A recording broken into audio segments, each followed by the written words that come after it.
महादेव दोस्तों, कैसे हो आप सब। उम्मीद करती हूँ कि आप सब अच्छे होंगे। तो जैसे कि आप सभी जानते हैं, हम रोज़ श्री शिव महापुराण विद्येश्वर संहिता का पाठ पढ़ते और सुनते हैं। तो मैं आशा करती हूँ कि आप सभी लोगों को भी श्री शिव महापुराण अत्यंत प्रिय होगी और आप उसे ध्यानपूर्वक सुनते होंगे। तो अगर आपको हमारी वीडियो अच्छी लगती है तो प्लीज़ लाइक करें, और जिन्होंने अभी तक चैनल को सब्सक्राइब नहीं किया है वो चैनल को सब्सक्राइब करें, शेयर करें, और हाँ, कमेंट में हर हर महादेव लिखना ना भूलें। हम सभी हाथ जोड़कर भगवान भोलेनाथ से प्रार्थना करते हैं कि जो भी हमारी इन वीडियो को सुनता है, पढ़ता है या श्री शिव महापुराण का अध्याय पढ़ता है, भगवान भोलेनाथ उनके घर अन्न धन के भंडार भरें और उनकी मनोकामना पूर्ण करें। तो आइए देरी न करते हुए शुरू करते हैं। आज भी हम 5 अध्याय पढ़ेंगे। हमने कल 20 तक पढ़ा था, आज 21, 22, 23, 24 और 25वां अध्याय पढ़ेंगे। तो आइए अब हम सुनते हैं श्री शिव महापुराण का 21वां अध्याय। बोलिए श्री भगवान भोलेनाथ की जय। अध्याय है शिवलिंग की संख्या। ऋषि बोले, हे महाभाग सूत जी, हे व्यास, आपने जो यह भली प्रकार से पार्थिव लिंग का अर्चन कहा है, इसके लिए हम आपको नमस्कार करते हैं। हे दीन वत्सल, अब आप हम पर कृपा कर यह बतलाइए कि शिव जी के पार्थिव लिंग की कुल कितनी संख्या है। सूत जी बोले, हे ऋषियों, पार्थिव लिंगों की संख्या कामना के अनुसार कही गई है। विद्यार्थी प्रतिपूर्वक सहस्त्र पार्थिव शिव का पूजन करे, ऐसा करने से उनका मनोरथ पूर्ण होता है।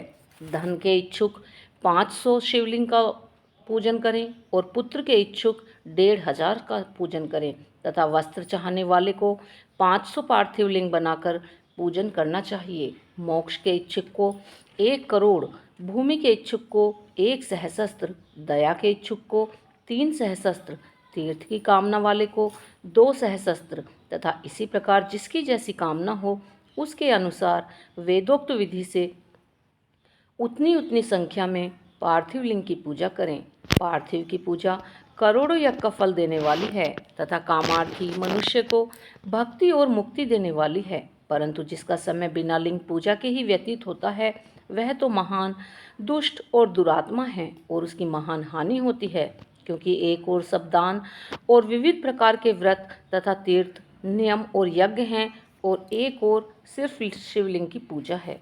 कलयुग में और लोक में तो लिंग पूजा ही श्रेष्ठ कही गई है, इसके समान दूसरा कुछ नहीं है। यही शास्त्र का नियम है। भक्ति मुक्तिदाता लिंग अनेक आपत्तियों से बचाता है। ऐसे नित्य पूजने वाले शिव जी की सायुज्य मुक्ति को प्राप्त करता है। शिवानमम्य लिंग की पूजा महर्षियों तक को नित्य करनी चाहिए। 4 अंगुल ऊंचा सुंदर वेदी से युक्त लिंग को उत्तम लिंग कहा गया है। उससे आधा मध्यम तथा उससे आधा अधम कहा गया है। चारों वेदों और सब शास्त्रों में लिंग की आराधना के समान दूसरा पुण्य नहीं है। विद्वान को उचित है कि वह सब कर्म जालों को छोड़कर नित्य एक ही लिंग की पूजा करे, क्योंकि लिंग का अर्चन करने से संपूर्ण स्था पर जंगम जगत पूजित हो जाता है। संसार से तरने का इससे सुंदर कोई दूसरा उपाय नहीं है। ब्राह्मण, क्षत्रिय, वैश्य, स्त्री तथा अन्य सभी जातियों को शिवलिंग की पूजा करने का अधिकार है। द्विजों को वैदिक मार्ग से पूजा करनी चाहिए, अन्य मार्ग से नहीं। और दधीची, गौतम आदि ब्राह्मणों के शाप से दग्ध चित्त वालों एवं उनके वंशजों को, जिनकी वैदिक कर्म में श्रद्धा नहीं है, जो वेद स्मृति के कर्म का अनादर कर दूसरे कर्म का आचरण करते हैं, उनके संकल्प नहीं प्राप्त होते। उन्हें चाहिए कि वे उसी स्थान पर त्रिज्यजनमयी अष्टमूर्ति का पूजन करें। पृथ्वी, जल, अग्नि, वायु, आकाश, सूर्य, चंद्रमा, यजमान, ये 8 मूर्ति पूज्य हैं। सर्व, भव, रुद्र, उग्र, भीम, ईश्वर, महादेव, पशुपति मूर्ति द्वारा पूजन करें। देव कर्म को रात्रि में सर्वदा उत्तराभिमुख होकर करें। इसी प्रकार पवित्रता से युक्त हो उत्तर की ओर मुख करके शिव जी का पूजन करें। शिव जी के आगे पूर्व को न बैठें और शक्ति सहित दक्षिणा न बैठें और न ही परिश्रम को बैठें, किंतु उत्तर को ही बैठें। साथ ही भस्म और रुद्राक्ष की माला तथा बिना बेलपत्र के ज्ञानी जन शंकर का पूजन ना करें। शिव जी की पूजा में भस्म न मिले तो मृतिका से ही ललाट पर त्रिपुंड लगा लेवें। इस प्रकार श्री शिव महापुराण विद्येश्वर संहिता का 21वां अध्याय समाप्त हुआ। बोलिए श्री भगवान भोलेनाथ की जय। आइए अब हम सुनते हैं 22वां अध्याय। अध्याय है श्री शिव नैवेद्य और बिल्व पत्र महात्म्य का वर्णन। ऋषि बोले, हमने पहले में सुना है कि शिव नैवेद्य या आग्रह अर्थात ग्रहण करने योग्य नहीं है। अतः हे मुने, इसका कोई और बिल्व पत्र के महात्म्य का निर्णय कीजिए। सूत जी बोले, हे मुनियों, आप लोग धन्य हैं क्योंकि आप सभी शिव जी के भक्त हैं। अब सावधान होकर सुनिए, मैं सब प्रीति सहित आपसे कहूँगा जो कि आप लोगों ने पूछा है। शिव जी का भक्त पवित्र, शुद्ध, सत्यव्रती और दृढ़ निश्चय वाला होना चाहिए। ऐसा भक्त शिव जी का नैवेद्य भक्षण करने में आग्रह भावना को नहीं करता। शिव जी के नैवेद्य को देखकर तो पाप दूर से ही भाग जाते हैं और उसको भक्षण करने पर तो अनेकों पुण्य प्राप्त होते हैं। शिव नैवेद्य का भक्षण करने से तो हजारों और अरबों यज्ञों से बढ़कर शिव सायुज्य की प्राप्ति होती है। जिसके घर में शिव जी के नैवेद्य का प्रचार होता है उसका सारा घर तो पवित्र है ही, साथ ही वह अन्य घरों को भी पवित्र कर देता है।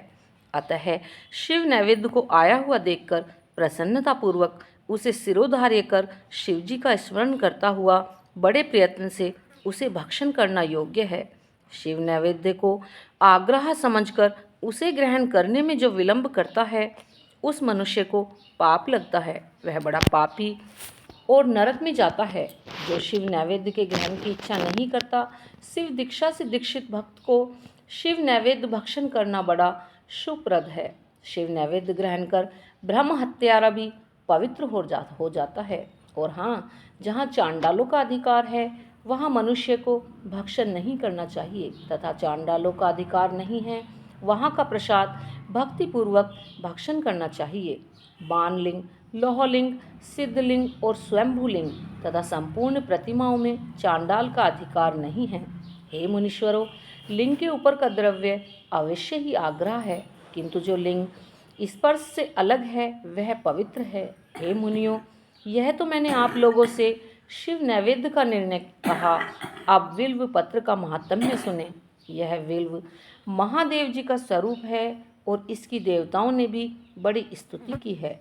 इसकी महिमा कठिनता से जानी जाती है। संसार में जितने भी पवित्र और प्रसिद्ध तीर्थ हैं वे सब विल्व मूल में ही निवास करते हैं, क्योंकि विल्व मूल में लिंग रूपी अव्यय महादेव का वास रहता है और जो पुण्यात्मा इसकी पूजा करता है वह निश्चय ही शिव जी को प्राप्त होता है।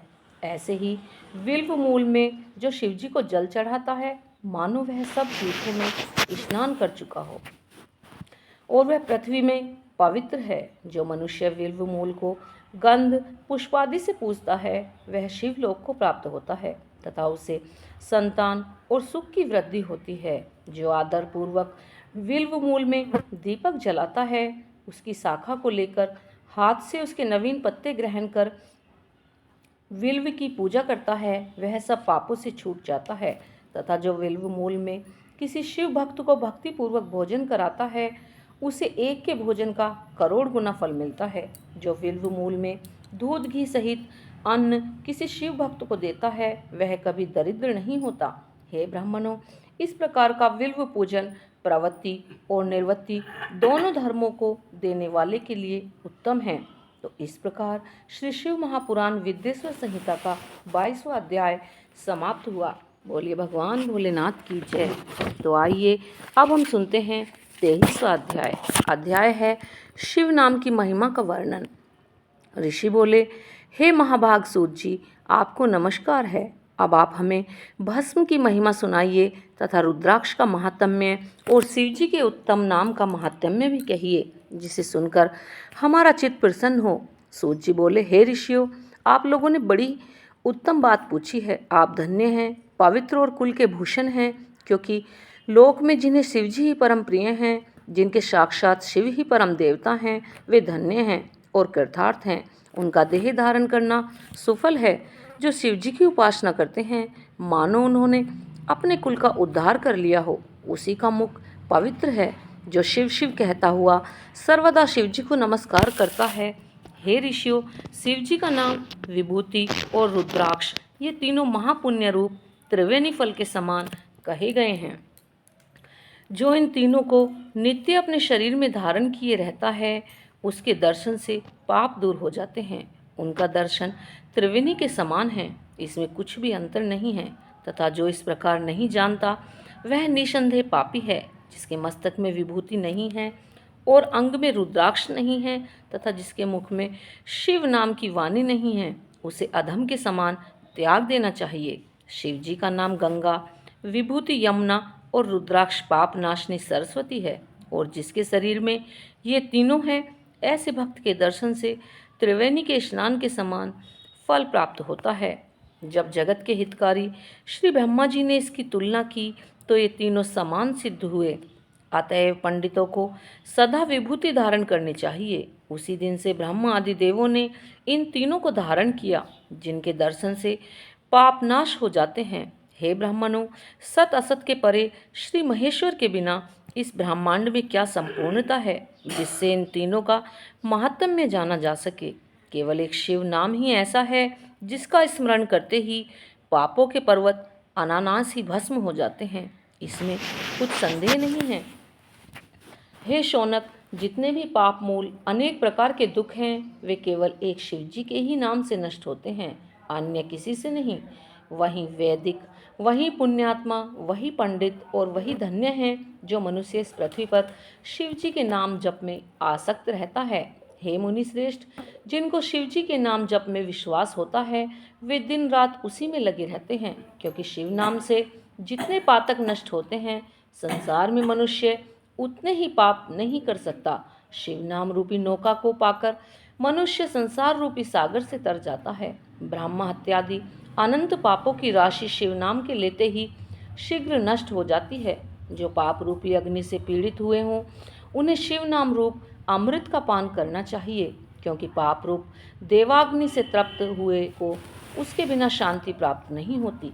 हे मुनीश्वर, जिसकी शिव नाम में अखंडित भक्ति है, उसको मोक्ष सुलभ है, अन्य को नहीं, ऐसा मेरा विश्वास है। हे मुनीश्वरों, बहुत कहने से क्या लाभ, मैं एक ही श्लोक में कहता हूँ कि श्री शिव नाम की महिमा संपूर्ण पाप को हरण करने वाली है। शिव नाम के प्रभाव से मनुष्य उत्तम संगति को पाता है। पूर्व काल में इंद्रधुम्न नाम का एक बड़ा पापी राजा था, जिसे शिव नाम के प्रभाव से उत्तम गति प्राप्त हुई। हे द्विज श्रेष्ठों, यह मैंने तुमसे शिव नाम की महिमा कही।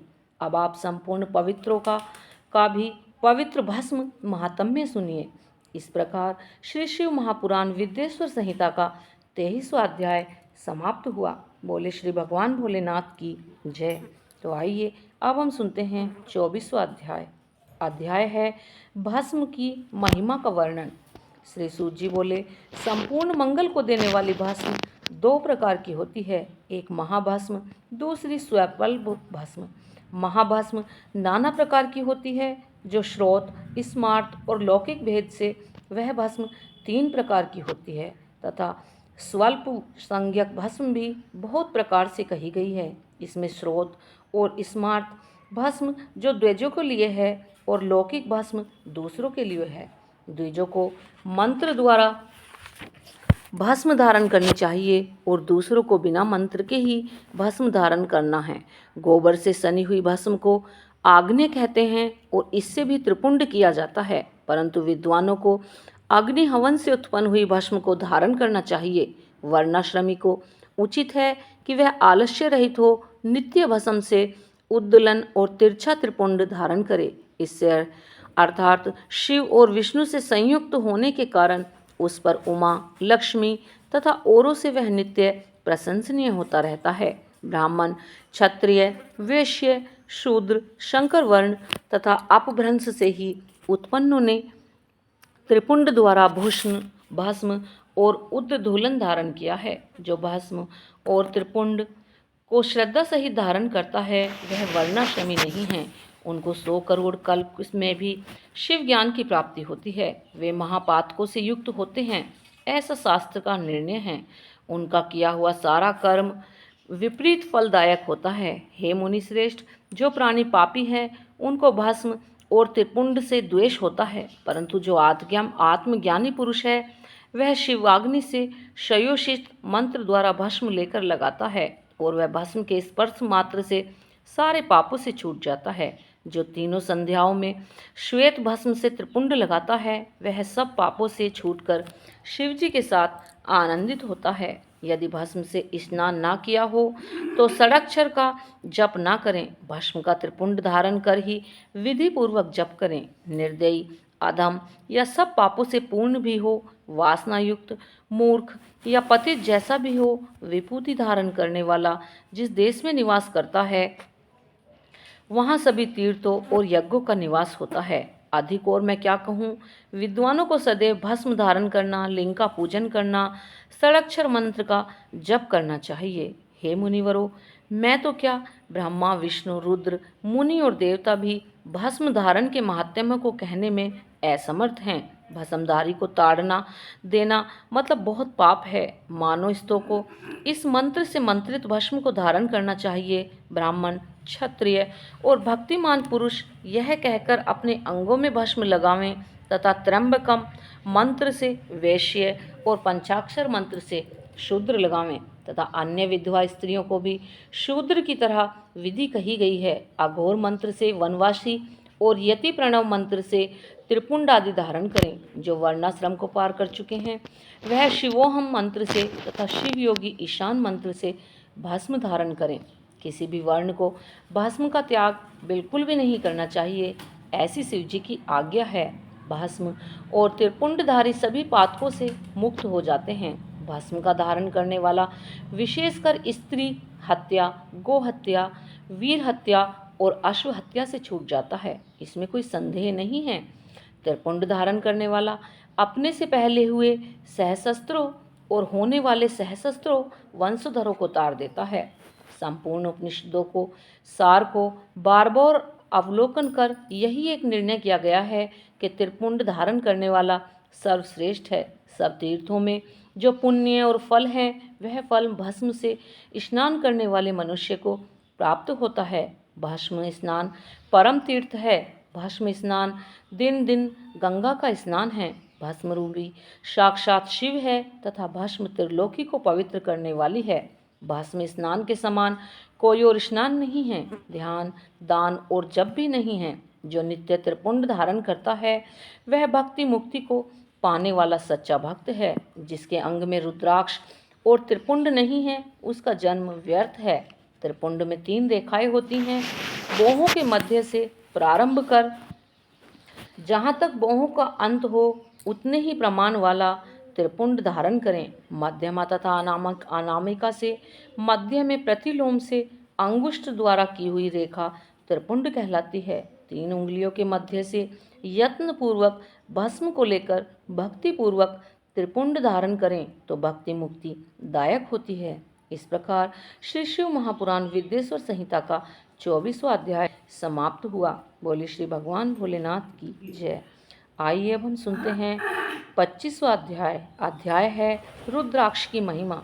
श्री सूत जी बोले, हे महाभाग सोनका जी, अब आप रुद्राक्ष की महिमा भी हमें सुना दीजिए। यह परम पावन रुद्राक्ष शिव जी को अत्यंत प्रिय है। इसके दर्शन, स्पर्शन और जप से संपूर्ण पापों का नाश हो जाता है। हे मुनि, पूर्व काल में रुद्राक्ष की महिमा को देवी के आगे परमात्मा शिवजी ने लोक कल्याण की दृष्टि से इस प्रकार कहा था। शिवजी बोले, हे देवी महेशानी, जब पूर्व काल में सहस्त्रों वर्ष के तप के पश्चात भी मेरा मन संतुष्ट ना हुआ, तब स्वतंत्र परमेश्वर मुझे लोकोपकारी ने लीलावत अपने जो नेत्र बंद कर लिए थे उससे मेरे सुंदर नेत्रपुटों से कुछ मल की बूंदें पृथ्वी पर गिर पड़ीं, तो उनसे यत्र तत्र रुद्राक्ष के वृक्ष उत्पन्न हो गए। मैंने उन स्थरावरों को विष्णु भक्तों तथा 4 वर्णों को दे दिया। शिव के प्यारे वे रुद्राक्ष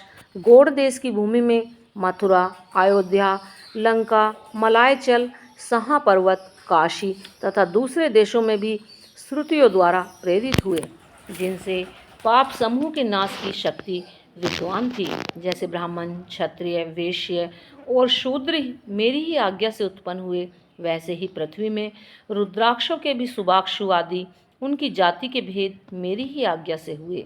विद्वानों को इन्हें लाल, पीले और काले भेद से जानना चाहिए। अपने वर्ण के अनुसार मनुष्य क्रम में इन्हें धारण करें। भुक्ति मुक्ति के इच्छुक इन्हें अवश्य धारण करें तथा शिव भक्तों को तो उमा और शिव जी की प्रसन्नता के लिए इन्हें सदैव धारण करना चाहिए। जो रुद्राक्ष आंवले के समान होता है वह सबसे श्रेष्ठ है, और जो बद्री फल यानी कि बेर के समान होता है वह मध्यम है, तथा जो चने के समान होता है वह अधम कहा जाता है। हे माहेश्वर, बेर के समान होने वाला रुद्राक्ष लोक में सुख और सौभाग्य को बढ़ाता है। आंवले के समान हो तो सारे अरिष्टों का नाश करता है, और जो चौटनी अर्थात गुजा फल के समान हो उससे सर्वार्थ फलों की सिद्धि होती है। जैसे जैसे बड़ा होता हो वैसे वैसे ही अधिक फलदायक होता है।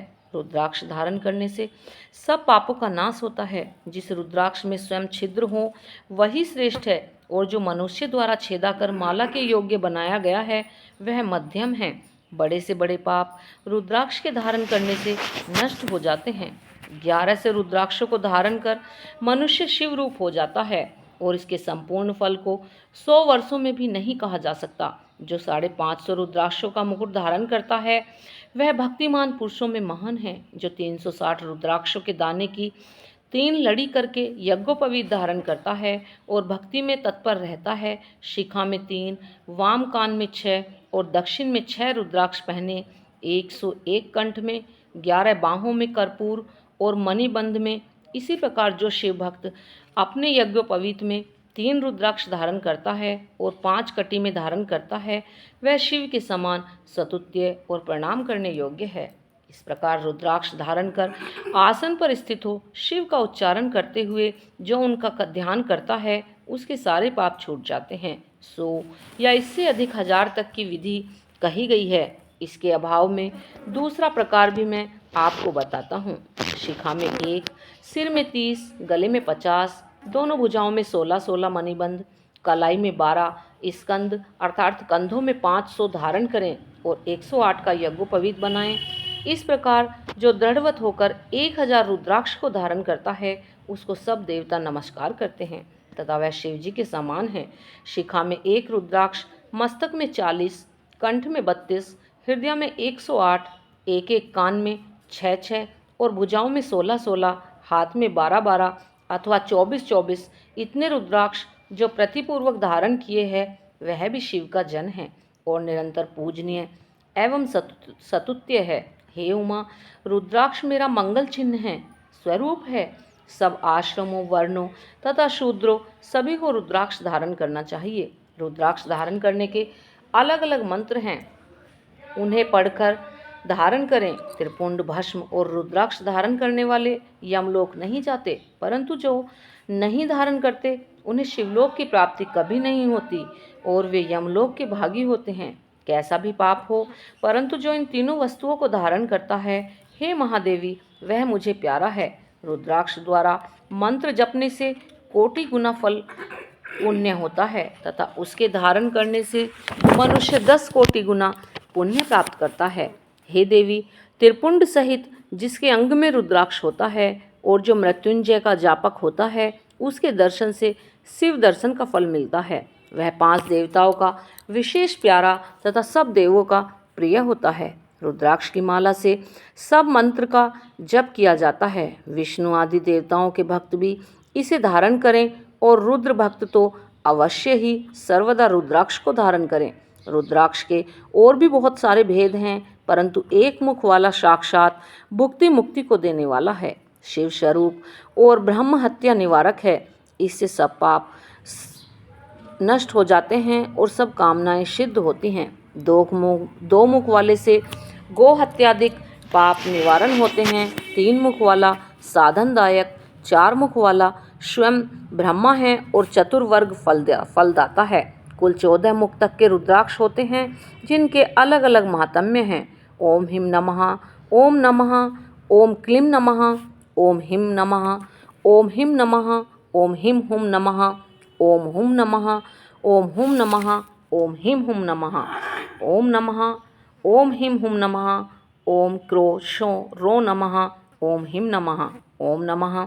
इस प्रकार भक्तिपूर्वक सब कार्यों की सिद्धि के लिए इन मंत्रों से रुद्राक्षों को धारण करें। बिना मंत्र के रुद्राक्ष कदापि भी धारण न करें। रुद्राक्ष की माला वाले को देखकर भूत प्रेत पिशाच डाकनी शाकनी तथा और भी द्रोह करने वाले प्राणी दूर भाग जाते हैं। रुद्राक्ष मालाधारी को देखकर शिव और विष्णु भगवान प्रसन्न होते हैं। गणपति, सूर्य तथा और भी दूसरे देवता प्रसन्न होते हैं। हे मुनीश्वर, जो इस परम मंगल स्वरूप रुद्राक्ष और भस्म के मातम्य को नित्य सुनता है, सुनाता है या पढ़ता है, भगवान भोलेनाथ उसकी सभी मनोकामनाएं पूर्ण करते हैं और अंत में वो मोक्ष को प्राप्त होता है।